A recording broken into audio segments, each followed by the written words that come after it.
de analisar, de guardar e obedecer esses, vamos dizer, esses objetivos. Então a nossa lição de hoje, como a gente já bem falou, ela ou tem como base 3 capítulos, o capítulo 7, o capítulo 8 e o capítulo 9 do livro de Gênesis. O capítulo 7, nós sabemos que ele vai iniciar falando sobre Noé e sua família entra na arca. E depois, o segundo assunto que esse capítulo vai tratar é propriamente o dilúvio, né? Vai falar sobre o dilúvio. Já o capítulo 8, ele vai iniciar falando sobre as águas do dilúvio diminuem. A segunda parte vai falar Noé solta um povo, depois solta uma pomba. E a última parte aqui do capítulo 8, Noé e sua família saem da arca. E já o capítulo 9 vai falar sobre o pacto que Deus fez com Noé. E por último, a última parte aqui do capítulo 9, Noé planta uma vinha.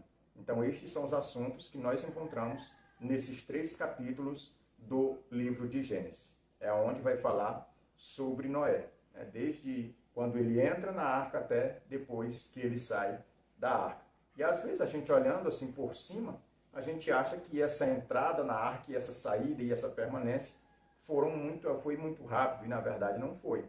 Só de chuva, né, caindo sobre ali vamos dizer que aquele cenário, a gente precisa deixar bem claro que foi 40 dias e 40 noites de chuva, conforme o texto aqui de Gênesis.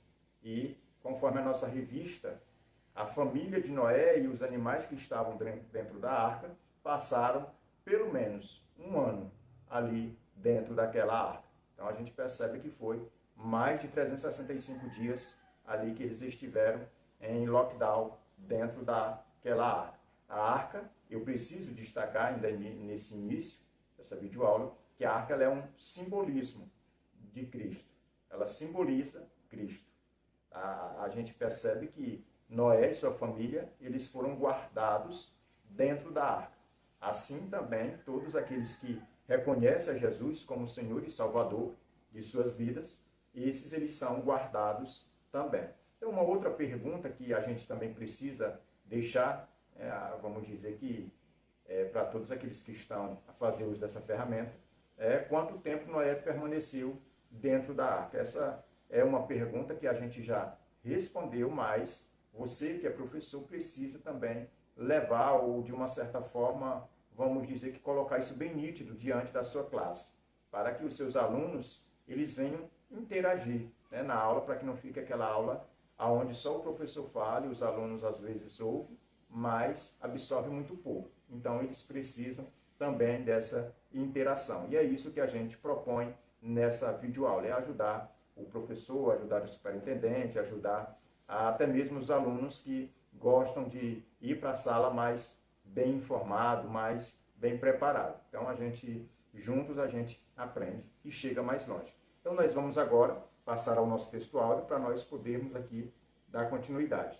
O textuário se encontra no versículo 23 do capítulo 7 de Gênesis, que diz: Assim foram exterminados todos os seres que havia sobre a face da terra, o homem e o animal, os répteis e as aves dos céus foram extintos da terra. Ficou somente Noé e os que com eles estavam na arca. Então perceba que o nosso textuário, ele, de uma certa forma, ele dá uma resumida por completo, né, em todo o conteúdo do capítulo 7. A gente percebe que Moisés, que foi o escritor do livro de Gênesis, aqui ele vai, no versículo 23, ele vai dar essa resumida, essa compactada, né, de todo esse assunto, dizendo, informando que todos morreram. Por que eles morreram? Porque foram, como já falei aqui, 40 dias e 40 noites de chuva, a ponto das comportas, né, da terra serem abertas e jorrar água. Então vinha água de todos os lados, vinha água de cima, água de baixo, a ponto de aquelas pessoas que morreram, ou as planícies, os vales, eles ficaram todos submersos.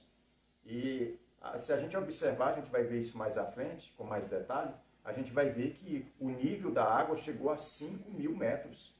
Então, chegou aí a 5 quilômetros de profundidade. Não havia como ninguém sobreviver aí a essa enchente ou a esse dilúvio. E a gente precisa deixar isso bem claro, como bem diz aqui o nosso textuário, que todos morreram, todos os seres, todas as almas viventes.